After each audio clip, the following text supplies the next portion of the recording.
अखण्डमण्डलाकारम्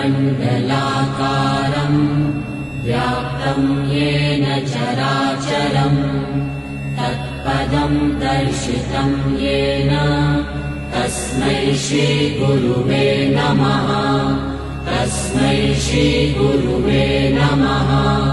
तस्मै श्रीगुरुवे नमः।